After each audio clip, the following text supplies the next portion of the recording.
Hello বন্ধুরা, কেমন আছো তোমরা? আজকে আর একটা বিষয় নিয়ে বলবো, যে বিষয়টা তো একদম প্রচণ্ডভাবে আমরা ভুগি। প্রত্যেকে আমরা যে বিষয়টা নিয়ে ভাবনা চিন্তা করি, জানি, বুঝি, কিন্তু আবার গিয়ে সেই বিপদেই পড়ি।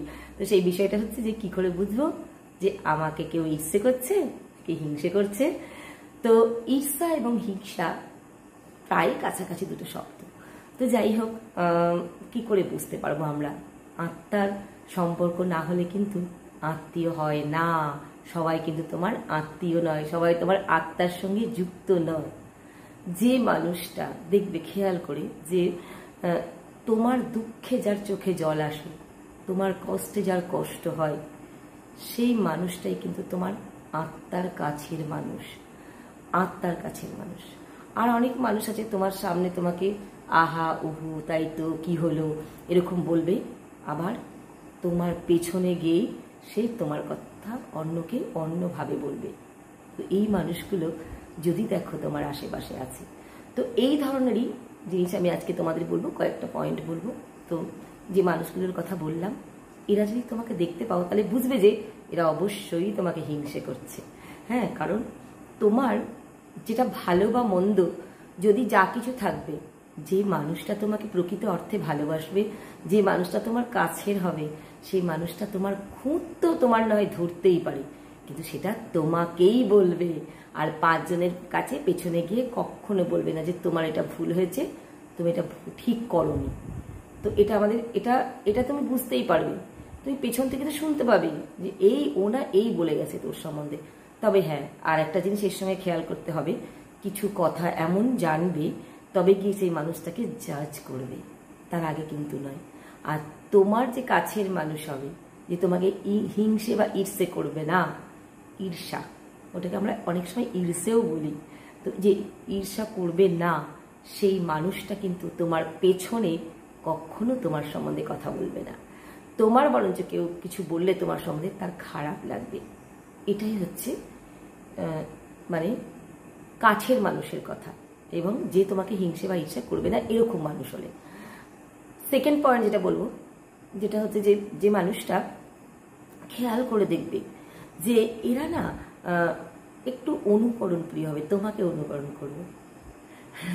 তোমার ঘরে যা কিছু আছে, ওর ওই জিনিসটা তো খুব সুন্দর, তাহলে আমারও থাকতে হবে, তো কোনো না কোনোভাবে সেটা জোগাড় করে ফেলে। ওর কাছে এত আছে, ওর আলমারিতে এই শাড়িগুলো আছে, তাহলে আমারও থাকা উচিত। তোমাকে অনুকরণ করবে, কিন্তু দেখাবে এমন ভাব যে তোমাকে অনুকরণও করে না, ও সব জানে, সব জানতে একটা ভাব। এটা যদি থাকে তাহলে বুঝবে অবশ্যই ঈর্ষা করছে তোমাকে, কারণ তোমাকে অনুকরণ করছে। অনুসরণ করা একটা আলাদা জিনিস, তোমার কাছ থেকে জেনে যে সে যখন যদি সেটা কোনো জিনিসটাই করে, তাহলে সেটা আলাদা কথা। কিন্তু তোমার বাড়িতে দেখে গিয়ে তোমাকে দেখে যে ও এটা পরে, এই ধরনের ড্রেস ও পরছে, তাহলে আমাকেও পরতে হবে, মানালো কি না মানালো সেটা খেয়াল করে না, কিন্তু ও পড়ছে আমিও পড়ব। তো তোমার আলাদা একটা ব্যক্তিত্ব আছে, পার্সোনালিটি আছে। তোমার হঠাৎ দেখবে লোকের মাঝখানে তোমার প্রশংসা করলে সে ঠিক নিতে পারছে না, এরকম তুমি বুঝতে পারবে। ঘুরিয়ে পেঁচিয়ে ঠিক তোমার একটা কিছু, ও এটা কি ওটা কি, এরকম আর কি ব্যাপার, যে না না এটা এমন কিছু বড় ব্যাপার না, এরকম করে যে বলে দেবে, সেই মানুষটা তোমাকে হিংসে করছে।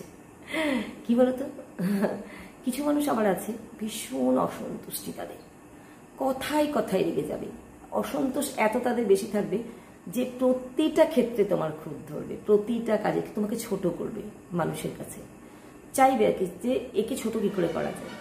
তো সেই কাজ যদি কেউ করে থাকে, সে তোমাকে হিংসে করছে, এটা জেনে রাখবে।